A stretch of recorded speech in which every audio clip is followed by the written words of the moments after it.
আসসালামু আলাইকুম। আশা করছি আপনারা সকলে অনেক, অনেক, অনেক ভালো আছেন। আমরা না বলতে খুব কম পারি। না এবং হ্যাঁ, সবথেকে ছোট শব্দ, তাই না? না।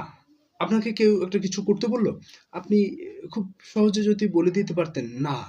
কতই না আপনার জীবনটা অন্যভাবে হয়ে যেত।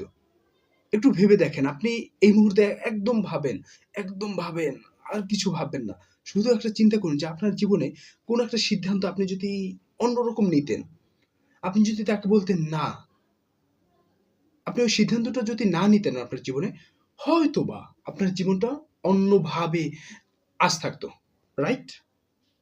কারণ আমরা এমন কাজের সঙ্গে জড়িত হয়ে যাই, পরে কাজটা করার পরে মনে হয় যে এই কাজটা আমি যদি না করতাম, আমার ভালো হতো।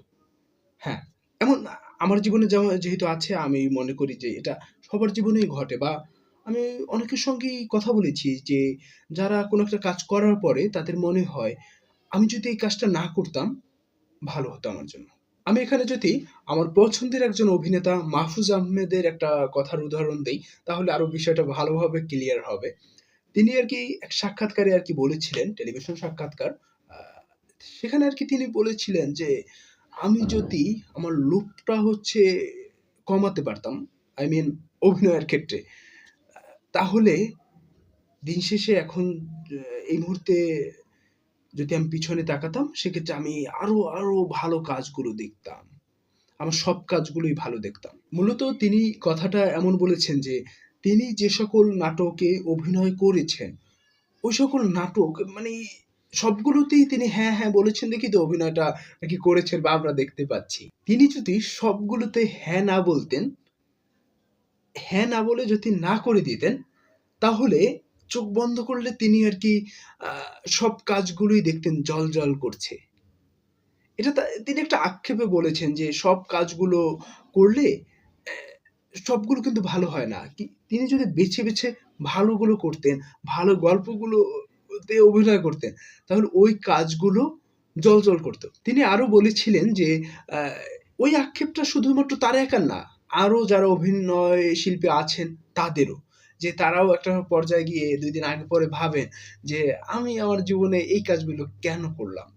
বা এই কাজগুলো যদি না করতাম, তাহলে হয়তোবা আমার যে কাজগুলো ছিল সবগুলি সেরা কাজ থাকতো।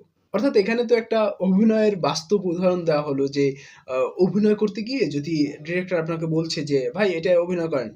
সে প্রতিদিন অভিনয় করত। ওইটা না করে তিনি যদি একদম বেছে সেরা গল্প, সেরা কাজগুলো তিনি করতেন, তাহলে প্রতিটি কাজই তার কাছে একটা ভালো লাগা কাজ করত। অর্থাৎ তার আক্ষেপের জায়গাটা যেখানে আছে, ঠিক তেমনইভাবে আমাদের ব্যক্তি জীবনেও সবার কিন্তু এরকম একটা আছে ঘটনা যে, আমি কেনই বা এই কাজটা আমি করলাম? আমি কেন এখানে হ্যাঁ বললাম? এরকম হয়। অনেক সময় আমরা না অনেক অ ছোট্ট একটা শব্দ বাট বলতে পারি না। কারণ এমন মানুষ এসে আপনাকে এমন কিছু বলে আপনি না করতে পারবেন না। কিন্তু দেখুন একবার যদি আপনি সাহস করে না করতে পারেন, তাহলে কিন্তু অন্যরকম কিছু ঘটতে পারে।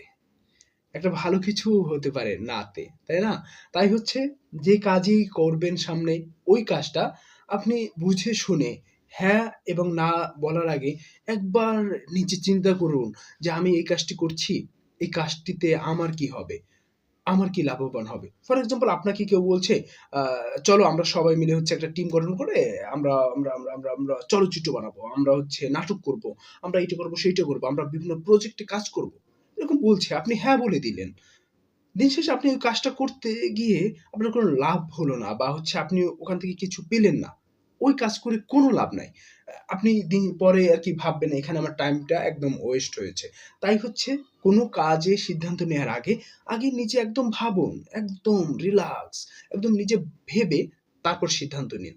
দেখবেন সবাই আলোচনা সমালোচনা সবাই করবে। কিন্তু দিন শেষে সিদ্ধান্ত যেমন আপনি নিবেন, তেমনি আপনার প্রতিটি কাজের জন্য আ দায়, দায়টা আপনারই। অন্য কারো কাছে কখনো প্রতিযোগিতা করবেন না। নিজের সঙ্গে করুন প্রতিযোগিতা এবং নিজে দায় নিতে শিখুন যে এই কাজটার জন্য আমি দায়ী। এই কাজটার জন্য আমি দায়ী। আমার ফ্যামিলির কেউ দায়ী না। তাই হ্যাঁ এবং না বুঝে শুনে বলতে হবে আমাদেরকে, তাই না?